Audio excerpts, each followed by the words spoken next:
LaRey Pablo. I had sort of known her through her work for a little while, and I was incredibly impressed. I've done Sid Vicious, Ray Charles, and then we're gonna be doing, of course, Amy Winehouse.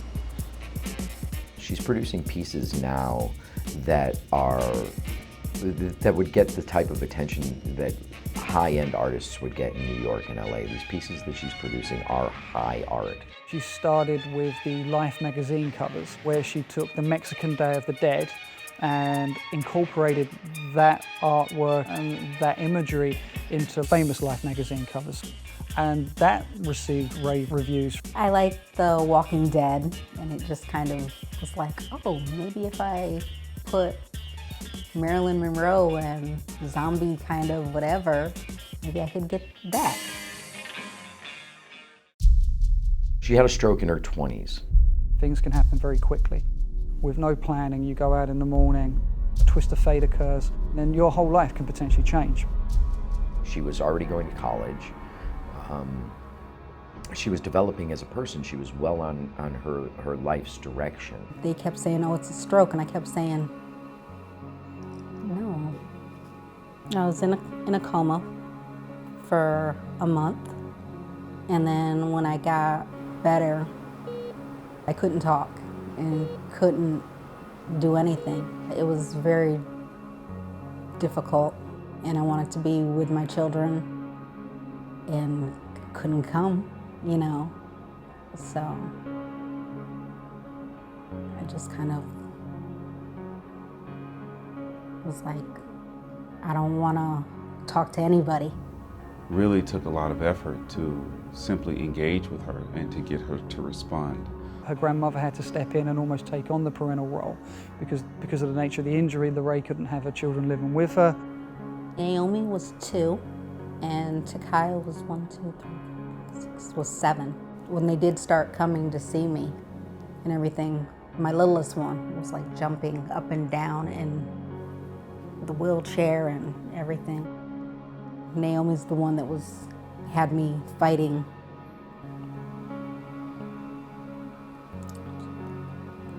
About 6 months after, I started realizing that it was like,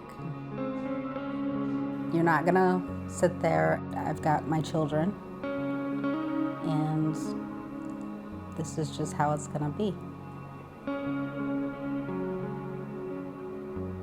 But it was like, where do you go after that?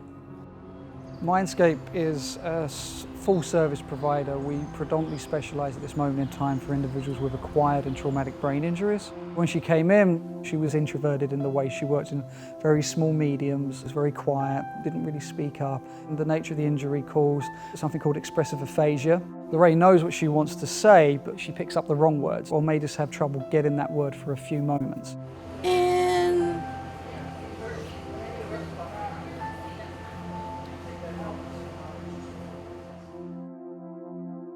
She has paralysis on one side. It affected the left lobe of her brain, so she has to now function more using her right brain. She was even right-hand dominant, and that's where she developed paralysis. We saw the talent and we started to work with her to teach her how to produce art in different mediums.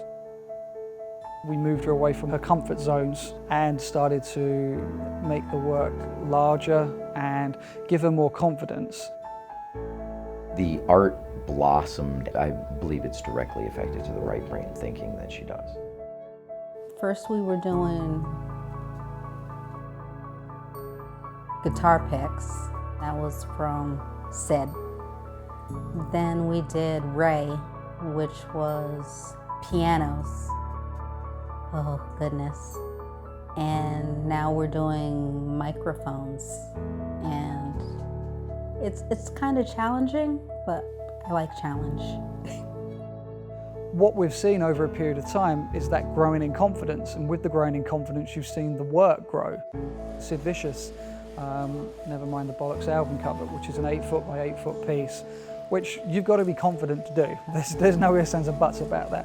You've got to have some confidence to even attempt to plan it and then pull it off, which she did. It's the process, because I'm like, okay, if I put this here, and then this goes over here, oh, that's gonna be good, you know? So I'm already like picking out everything. And then when it's all finished, I'm like, oh God. But I like it.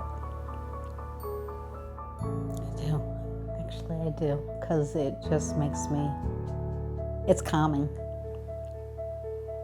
That's my art. The big piece with LaRey, she has a perspective that nobody else has. And now through that work, she can raise awareness for acquired and traumatic brain injuries, raise awareness for employers as well to say, you know, we don't have to have the individual come in and clean the bathroom. Maybe they can do something else. And it also helps everybody understand that every individual with these injuries is an individual. That's the key thing. And take the time to work with them to identify what their skills are. The road to recovery for LaRey has really sort of spiked tremendously in the last few years that she's been here at Mindscape. At some point, I was just like, I just want to not do anything, you know. But you got things that you have to accomplish, and you're not just going to sit there and have pity. So you got to get up.